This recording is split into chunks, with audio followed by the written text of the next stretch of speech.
Okay. All right. I hope this works. Usually, every time I try this, there's one complication. But I hope you guys who are there out in YouTube land can hear and see me. I see there are 6 participants right now, down to 5. Maybe they'll come back. Okay. So let me know you're out there. Can you hear me? All right. It looks like it's working. 7. Top chat. Okay. Okay, so Johar, okay, okay. Johar, can we get extra credit for this? Well, the question is, do I get extra credit for this? I think that's a much better question. All right, good evening. Okay, Dari and Mariam, Mr. El Azmi. Okay, great. I see. And everyone can hear me.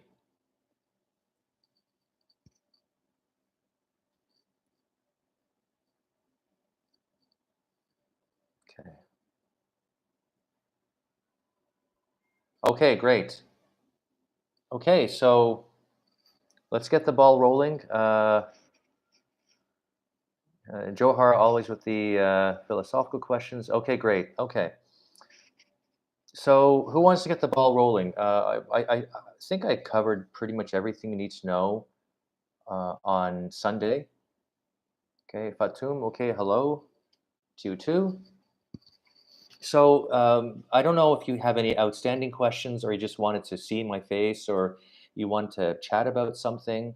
But the first thing I will say, and I said this on Sunday, is that although you can't really study for this that much, you can refresh your memory with the stories, and you can and probably should review the terms on Moodle.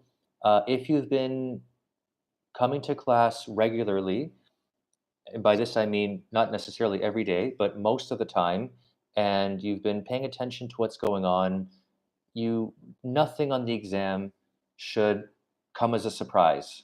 When you see the exam, both parts of them, you should think, I know this stuff. We covered this in class. So I'm not going to ask you something I told you to read and we didn't talk about in class. So, in other words, if we didn't cover it in class, whether it's a passage from a short story or a term or a concept, if we didn't cover it in class, it's not going to be on the exam. Okay, so with that disclaimer out of the way, let's see if there are any questions, comments, anything like that.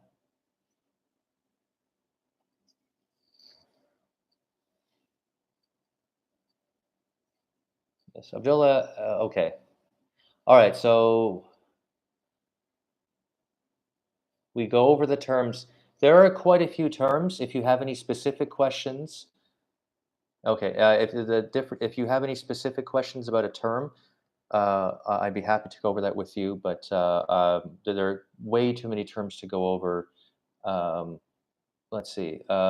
Absent being twice won't kill me, right, Abdullah? It won't kill you. It probably won't help, but it won't kill you, certainly. I still think you can do well. Let's see. Habiba, I went over them. Okay. Okay.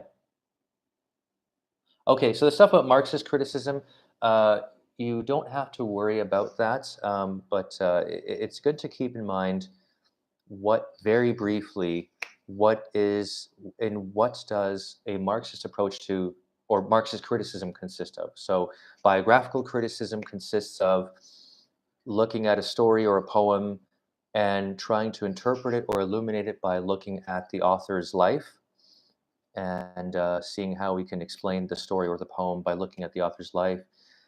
And a Marxist criticism looks at issues like economics and class, but you don't have to know it in depth, no.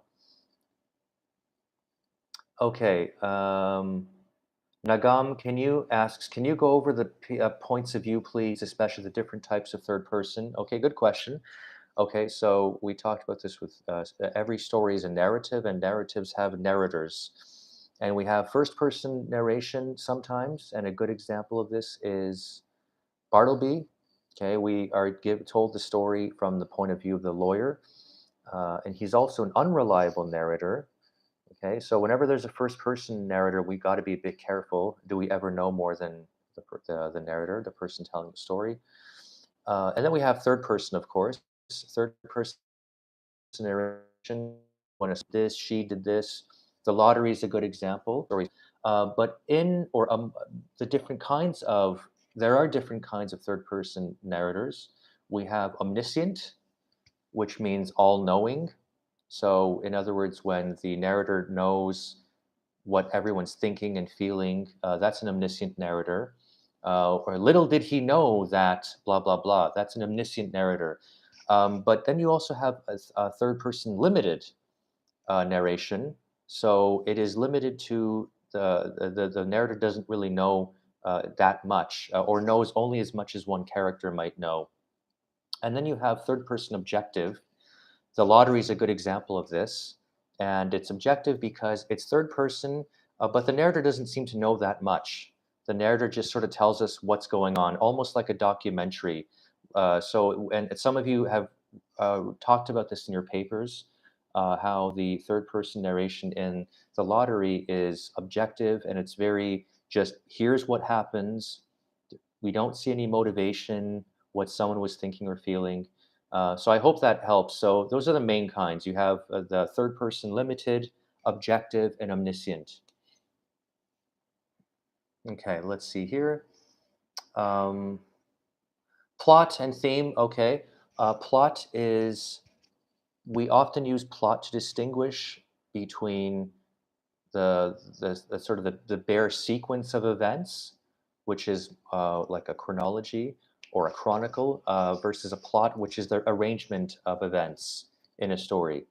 One good example, or one sort of famous example that a British novelist used, is to say that the king died and then the queen died. This happened, then this happened, then this happened. That's not a plot. That's a chronicle. That's a sequence of events. And I think that's what our textbook uses too, is a sequence of events. A plot is the king died and the queen died of grief. So in a plot, you have a sequence of events, but there's more emphasis on the one hand, there's more emphasis on causality. This caused this, or this happened because of this. But also in a plot, you have more a sense of the artistry behind it. So, for example, what's the story by Faulkner? Rose for Emily.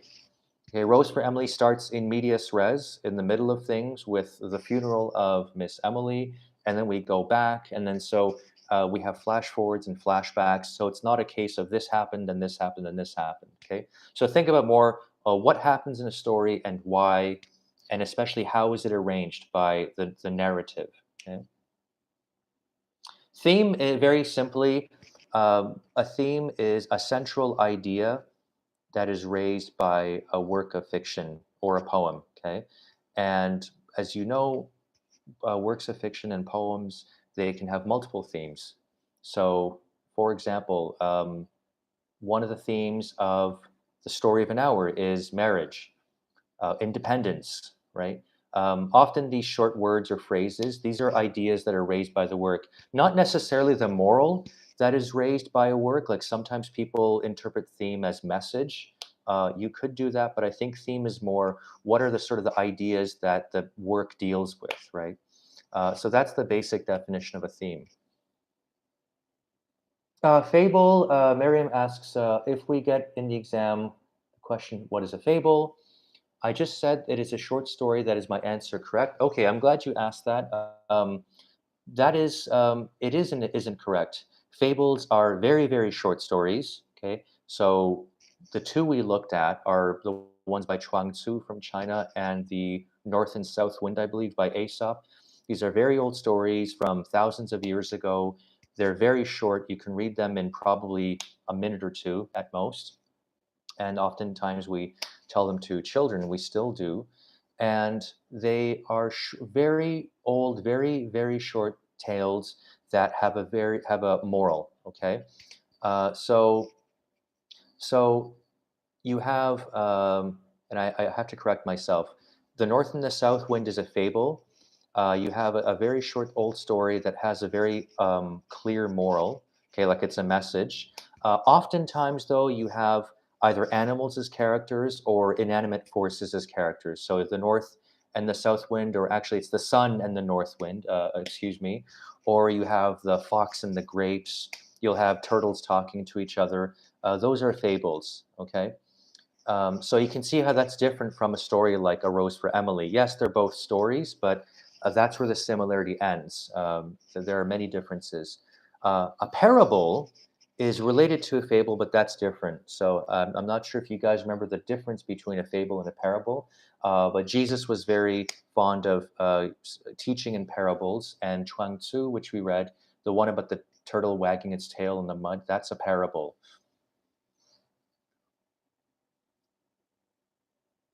Okay, so let's see what we have next. Johar, speaking of third person narration, are there any tips on how to spot different types of narration? I was really confused the narration of A Rose for Emily the first time around. Okay, that's a good question because the narration in A Rose for Emily is unusual. So who's telling the story? Ask yourself that. The answer is it's not I, it's not a he said, she said, it's we, right?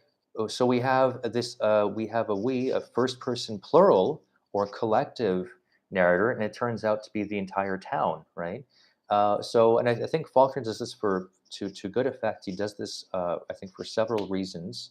In a way, the town becomes an important character, the townspeople themselves, whom we don't really meet, but that's unusual. Most of the time, a story is first or third person.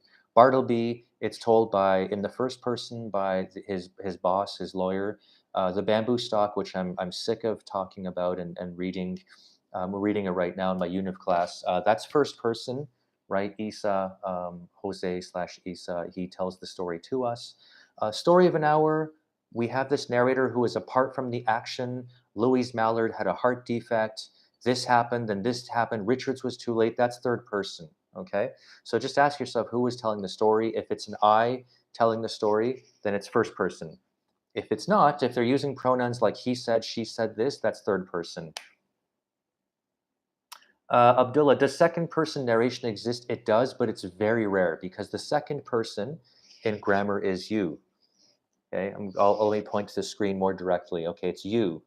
Okay, so there's some experimental fiction in the 20th century from in France, especially. Leave it to the French. I can't think of any examples, but you can imagine a story written consistently in the third person is very weird, right? Because it would be a story where the author be talking to the whole time. You did this, you did that. It's very weird.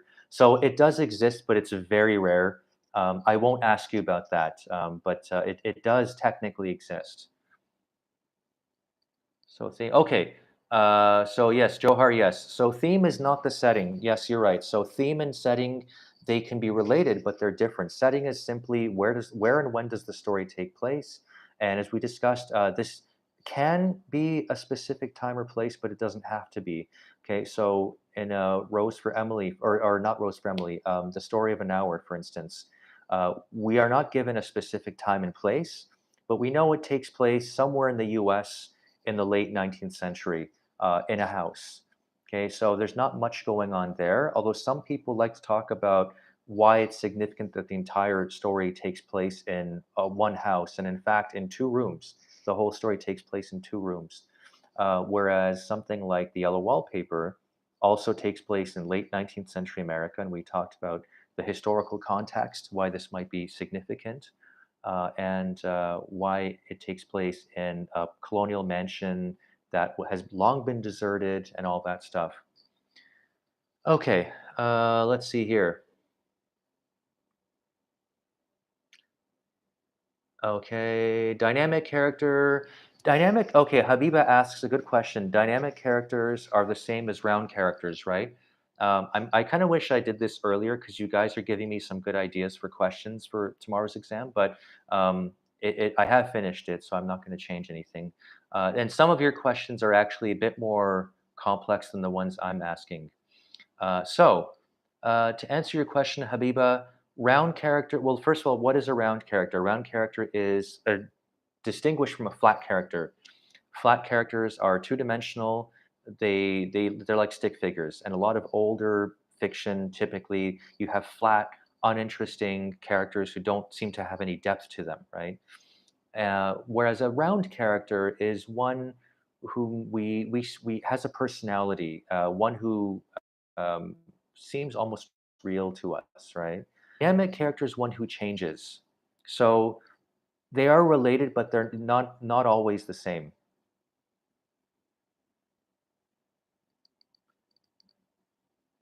Okay, let's see here.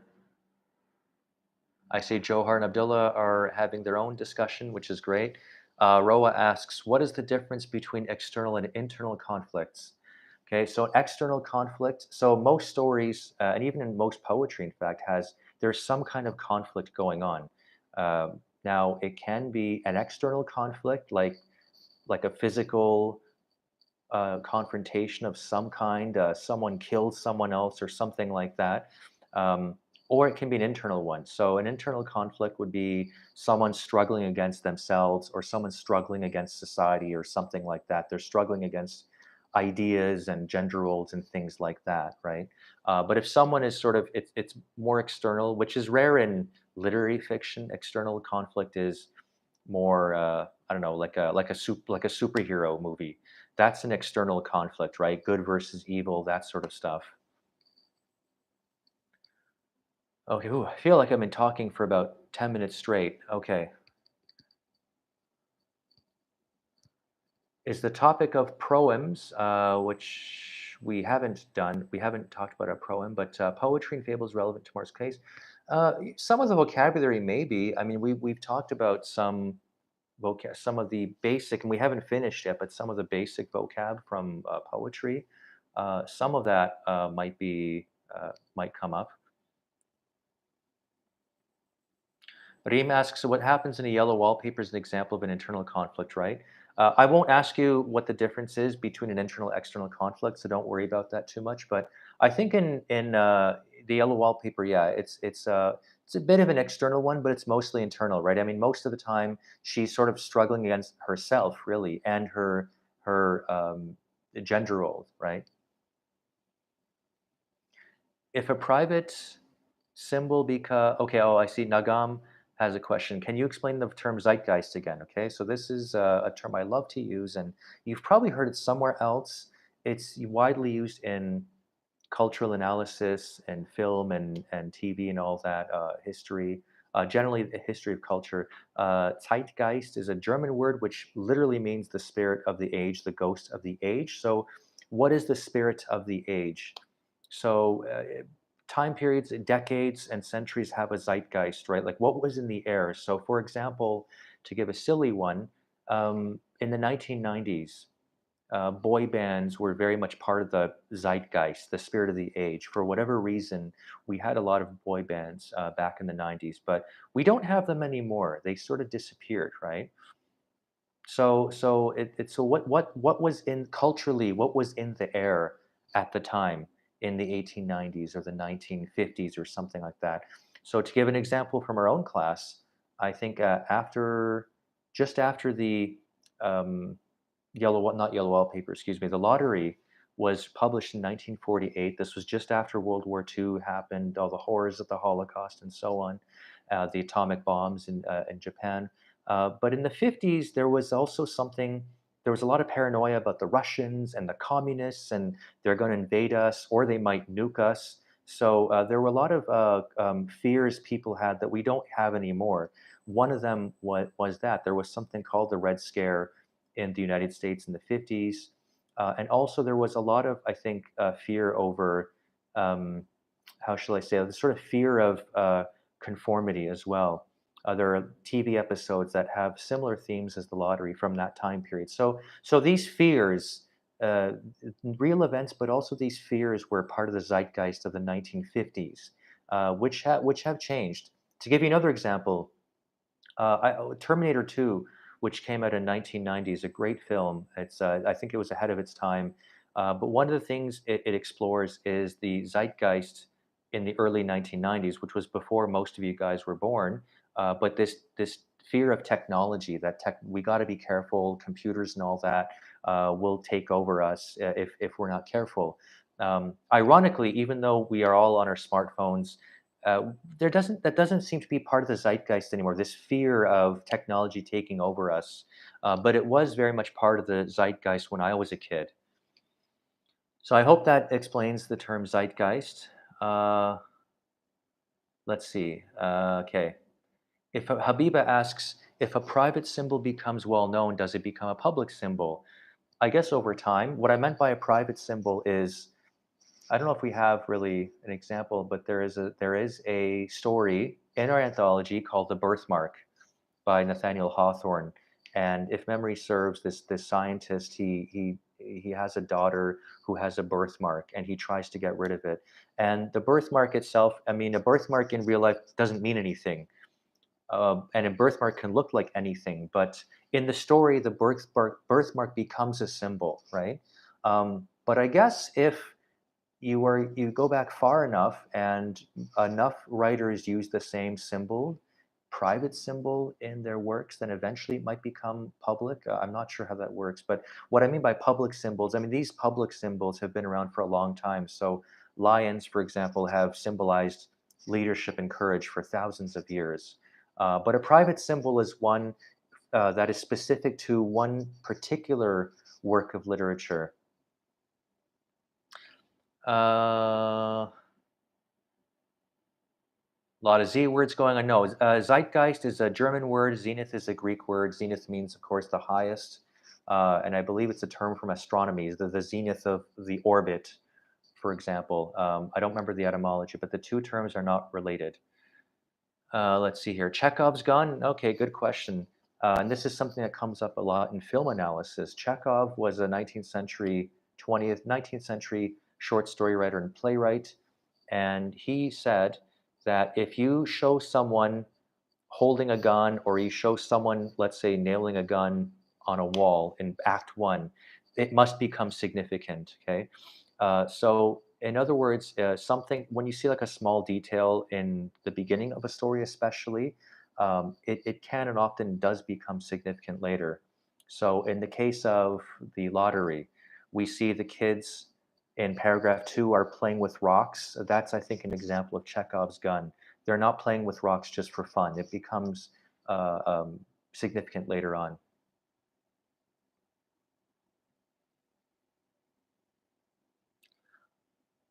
Coral. I know who Rick. I know who Rick Grimes is. No, I might know. So I'm thinking Frank Grimes from that episode of The Simpsons. Um, okay. Let's see here. Can you elaborate on dramatic irony? Okay, so we didn't talk enough about irony. I love irony. People who study English typically do. So there's different kinds of irony. We only talked about one kind so far, so that's the only one I might ask you about, and that's dramatic irony. And dramatic irony is one you are all very familiar with.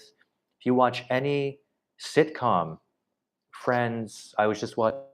That's a bit unusual. Not sure why. Um, I'm back. Just said my connection was unstable. Looks like it's still working. Okay, so I'll keep talking. So, dramatic irony is when we know more than. So when let's say someone is walking by in a room, and he has no idea that someone is hiding behind the couch listening to what he's saying. We know this, but he doesn't. Right? That's a typical example of dramatic irony, when we know more than a character does. Okay. In the case of the story of an hour, we know more than the characters in the story who are alive at the end know. We know that even though the narration tells us that she died of a joy that killed, that's what the doctor said. And that's presumably what everyone who was present at Louise Mallard's death thought. We know more than they do. So that's a case of dramatic irony. Spelling, do the best you can as long as I can understand it and you're reasonably close. It shouldn't matter. Okay. Yes, and Oedipus. I haven't read Sophocles in a while, but Oedipus is an example of a play that's full of dramatic irony. Um, Yeah, don't worry too much about irony and coincidence. That's more of an example of what we call cosmic irony, which we haven't talked about yet. We will probably talk about it later, eventually, at some point. I promise we will. Um, but if you know the song by Alanis Morissette, Ironic, most of the examples she gives are not irony. This is an old joke, but if what she says, it rains on your wedding day, that's just inconvenient. That's not ironic. That's not ironic. That's not ironic. Uh, okay, so round and dynamic characters. A round character is one who has a personality, who seems more three-dimensional. Uh, so I'm trying to think. Some of the characters on Game of Thrones are round. For instance, the gosh, what's his name? The little guy. Probably my favorite character. I should know him. He's a round character. He's a complicated character. He's not just like a flat one-dimensional character. A lot of characters who they're just there, or you can predict what they're going to say, or they have one personality trait. They they are flat. Okay, so if like one character, he's always angry. That's all he does. He's flat. Whereas a round character is more complex. You know, sometimes he's nice, sometimes he's funny, but then you find out he's actually sensitive. Uh, that's a round character. I think the narrator from Bartleby is a round character. At least he tries to come across as one. A dynamic character is one who develops or grows. Okay, so if does the character develop throughout a story, or does he or she learn anything and change? That's dynamic. I must say this is the first time I've seen a sort of I guess I'm flattered. It's the first time seeing a sort of a mini comment war on my video, but I guess that's what being on YouTube's all about. Okay, let's see here. Habiba asks, can an antagonist experience an epiphany too, or is it only the protagonist? Oh, don't worry about that. I'd have to think about that one, but typically it's the protagonist.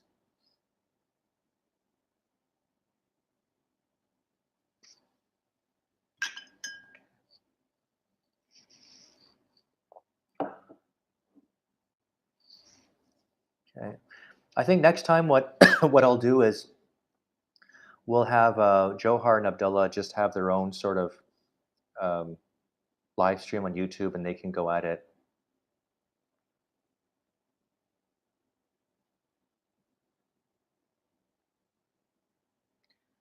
Okay. So let's see if there are any other questions. Wow, 30 minutes have already passed by. It goes by very quickly. Okay. Okay. All right. Okay. You're welcome, Nagam. I hope you found it helpful. But some of the questions, so I'm glad to see your questions have been very thoughtful, but many of them have been even more complex than the questions you will see tomorrow. So if you're thinking that far ahead, I think you'll be fine.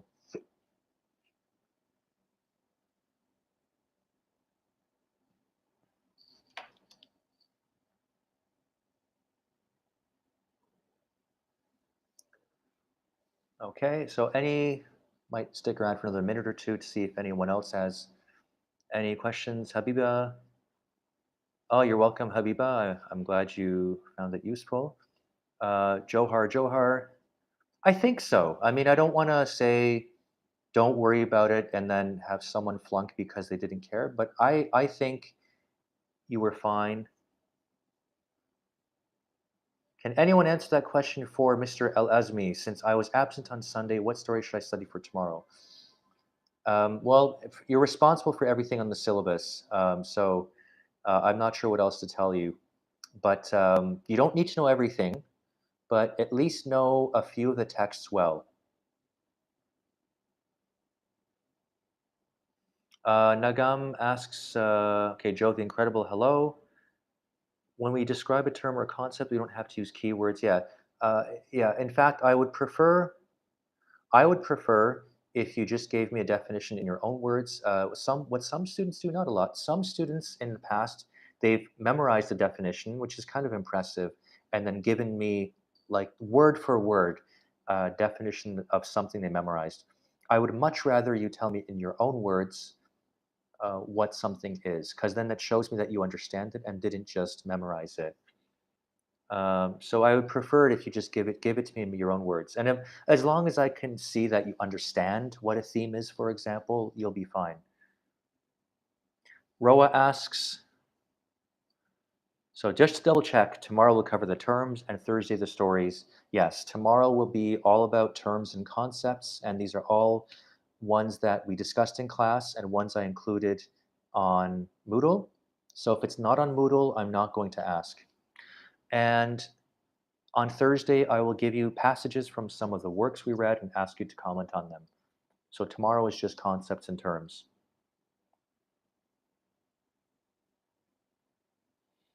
Okay. I'll answer the second question and then Johar's.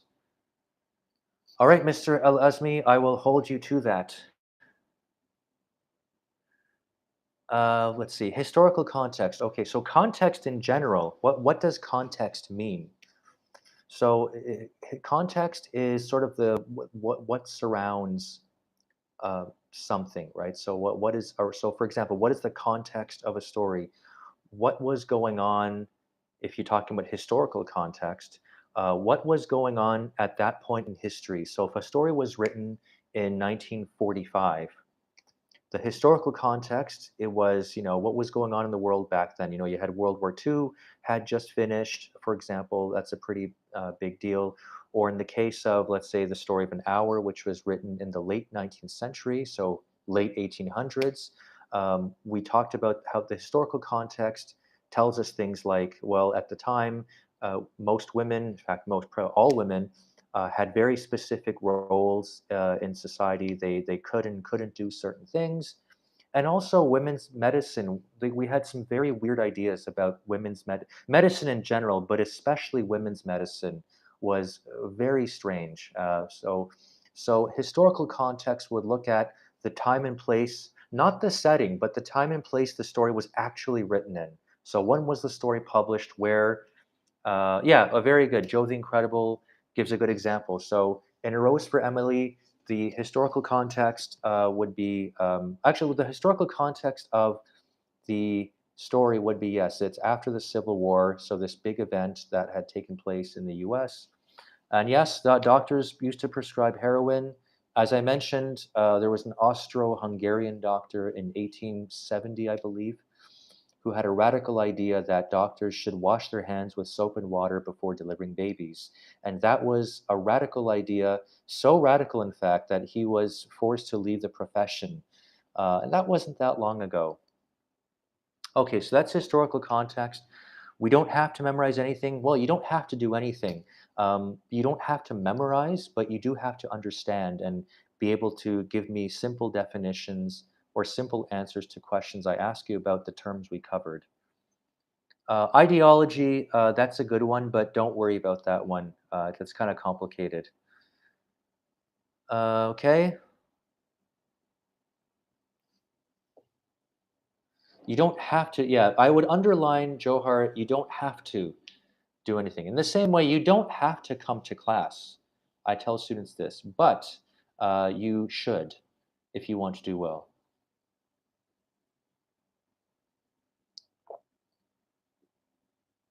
Okay, Johar, or Joe the Incredible, if you feel ready, I look forward to your answers tomorrow.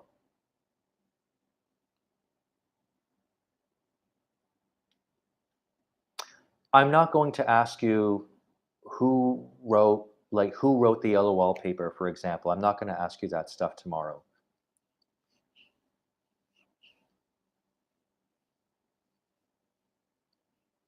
Okay, Johar, I'm glad you found it useful. Sorry about the cat. I'm not cat sitting her today. Maybe some other time.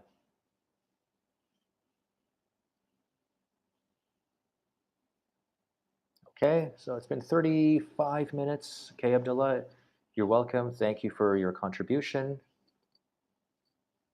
The cat, I think, was more popular than me. Maybe I should get the cat to teach the class.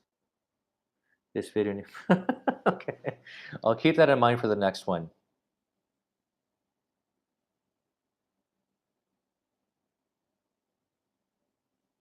Bring back the cat 2018. Good use of assonance there, by the way, which we haven't talked about yet. Or euphony is another word for that.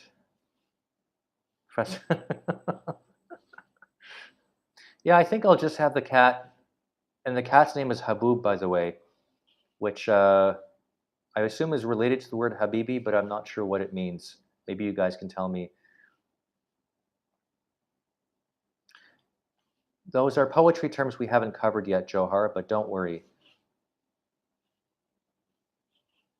But if you are curious, you want to get a heads up, assonance and euphony. Ah, okay. I call her princess because the cat, Haboob, to me looks like a princess. Like if a princess were a cat, that would be her.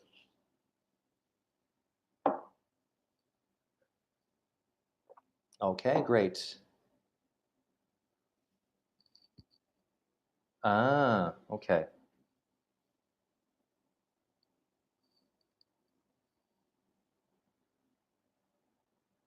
Hmm. Okay, Haboob means okay, loving. Okay, not grammatically correct, pretty much slang. Okay.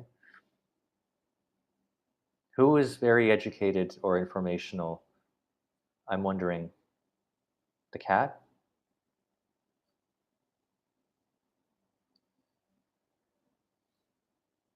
Do something for the camera. I don't think we're maybe later in the semester.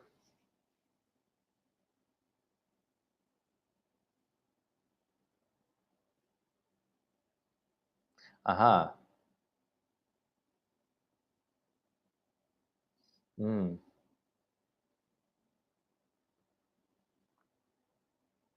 I think Johar was talking in Dogue, very, very information, much learning, that kind of thing.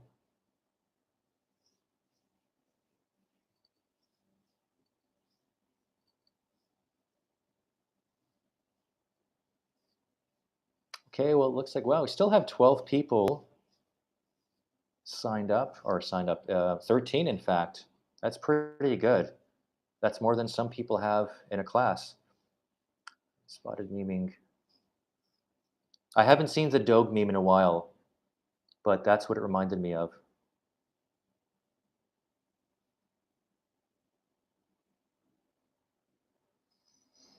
Okay, I think it looks like things are winding down. It's been almost 40 minutes. The time flies by. As they say, time flies by when you're having fun. Bartleby, that's a good question. Bartleby is certainly a complicated character. That's a good question. I don't know. Would Bartleby be considered a round character? Not rounded, but round character. Because on the one hand, we don't get to know that much about him, right? We see him a lot. He's this enigmatic, mysterious character. No one can figure out what's up with him. He doesn't talk that much. But on the other hand, we don't doubt that there's a lot going on inside. He doesn't do anything. In that sense, you're right. Um, I'm only sort of debating because uh, he's one of those characters who doesn't say or do much, but we just know there's something underneath the surface. He must be this really interesting and complicated character. He might be complicated, but he's so monotonous, and later his actions are predictable. And in a sense, I guess you could say that. Yeah. Um, I've never heard anybody ask this. It's a good question. I'm not sure. Maybe you can find a discussion of this somewhere. Is Bartleby a round character?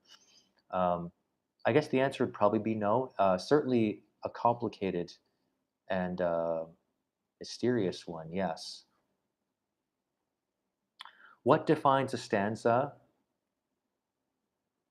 Yeah, that's a good one. In fact, Abdullah, there was a theorist who had a shirt that said, "I prefer not to," a T-shirt, and I would love to get my hands on that. Let's see. What defines a stanza? A stanza is just in poetry a group of words, sentences in poetry that are So think of it like a paragraph of poetry. So it's a group of words, like one group of words set apart from another group of words in a poem. So not all poetry has this, of course. Some like you have what's her name? Plath's poem "Metaphors" is just one stanza, right? It's a one almost like a paragraph, right? But in sometimes a long poem, like in the Homeric poems, the Odyssey, the Iliad, Paradise Lost, you don't have stanzas. You just have these long, long, long books that go on for hundreds of lines. But a stanza, think of it like a paragraph of poetry. Except, and well, paragraphs are have unity, but stanzas are they're set apart for some other reason usually. Yeah, a sonnet, or it's not even stanza less. It's just there's one stanza. When there's one stanza, we don't talk about it, right? But we only talk about stanzas when we have a poem like Maya Angelou's, where we have sort of these groups of words that are set apart from other ones. Aren't there two kinds? I believe there's more than two kinds. There's the we haven't gotten there yet, you guys. We will get there, I promise. Maybe the week after the exam, in fact. We will talk about sonnets and different poetic forms. Haiku's not so much because haiku is a very exotic Japanese form, which I don't think really works in English, but we will definitely talk about the sonnets. Sonnets can be very fun. Yes, there are what are known as Shakespearean and Petrarchan and Spenserian sonnets. So there are at least three that I can remember. But don't worry about that yet. You're getting way ahead of yourself. RIP haikus. Yeah, I have never seen a haiku I liked, and I think this might just be me, but also I because it's a form that is native to Japan, and Japanese is a very different language from English. And as you know, poetry more than fiction relies so much on the language it's written in, right? Like every word, every sound, every punctuation mark makes a difference. But I don't think they work that well in English. Example of a haiku is you can ask who was it who asked that? Abdullah. I think he'll be thrilled to talk to you about them. However, that said, if you want to talk, you will have a chance to talk about a poem in a few weeks. In fact, the assignment after the midterm, which we won't do for, I don't think will begin until the week after the long weekend. You guys will get to talk about a poem you liked. So you can, if you want to talk about a haiku that you really like, that's fine. Oh, absolutely. I think even non-haiku poetry, even Homer, even Persian or Arabic poetry loses so much when it's translated. And in fact, especially Asian poetry from, let's say, China and Japan, I find in English it just sounds really amateur because there's so much missing. All right, Johar, I'm glad you found it useful and you're welcome. I actually enjoy, believe it or not, I do enjoy talking about this stuff as well. And I enjoy the random, sometimes silly questions as well. Okay, so I'll wait for another minute or so. Okay, it's already been 44 minutes. All right, maybe one more minute. We're up to 14, so there are a lot of lurkers still around.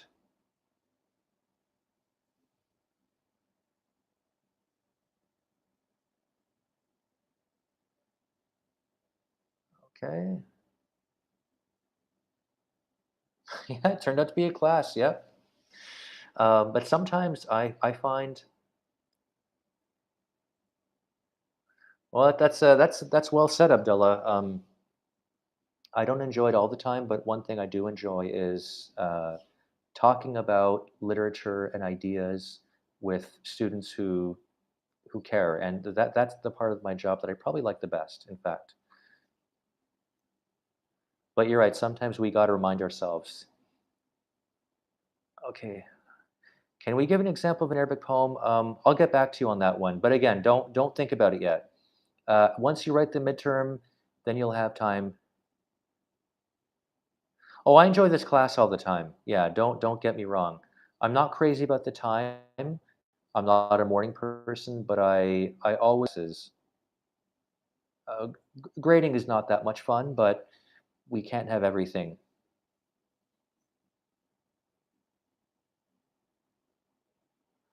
And by the way, this is probably the most engaged class I've had. I taught this class almost 3 years ago. Almost 3 years ago, and this time it's going much better. And I think one of the reasons is because we have a really good class. We have a great group of engaged students who like talking about this stuff. So that makes our jobs easier. I'm not a morning person. Yes, I should. Yeah, you are. I'm not a morning person. I think I need to get that on a T-shirt as well. Yeah, I think so. I know a board class when I see it, and for the most part, this class isn't like that.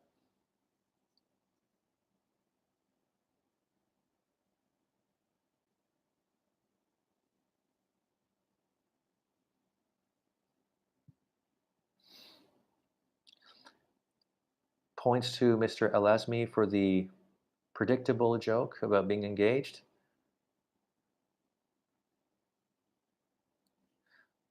Yeah, neither boring nor bored, I would add to that, Johar.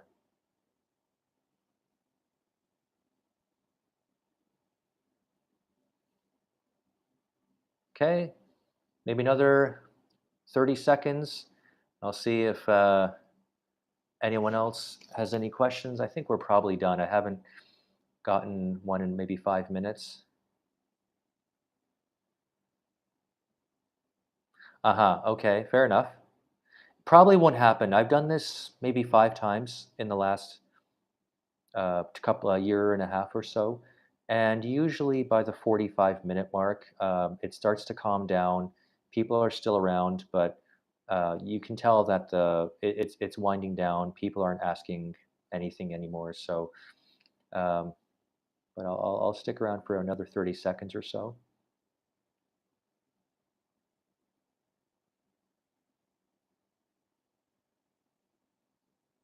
Enjoy the incredible with. I got the picture frame. Now it's doing time upstate for armed robbery. It's been doing a lot of talking today. I mangled that, but that's a classic.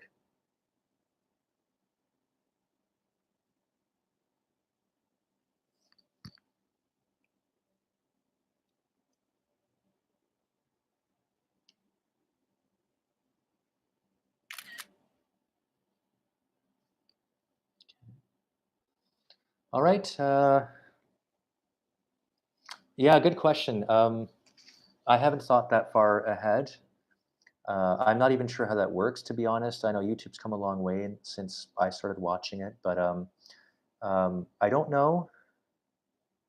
Yeah, it has. It always devolves into something, which is completely normal. So yeah, I don't make any money off this. But in the meantime, if you like this video, you know, hit subscribe, smash that like button, all that stuff. You know the drill by now. All right, so I'm gonna sign off now. So I hope. Yeah, I like podiums too. You can get. I like getting behind them too. Okay, so you guys can have fun with that. I'm gonna sign off now. All right, good evening, everyone, and I will see you tomorrow. And I will say that, especially for those, and I think that's everyone who people who care enough to show up tonight. You know more than you think you do because you've been coming to class, doing the readings most of the time, and you have been engaged. So I think you'll be fine. So yeah, like if you want to like, comment if you want to comment, subscribe for weekly updates, holler back at your boy, all that stuff. Okay. All right. Have a good night, and I will see you guys tomorrow at 11 a.m. Same bat time, same bat channel. Not sure that works. See you tomorrow.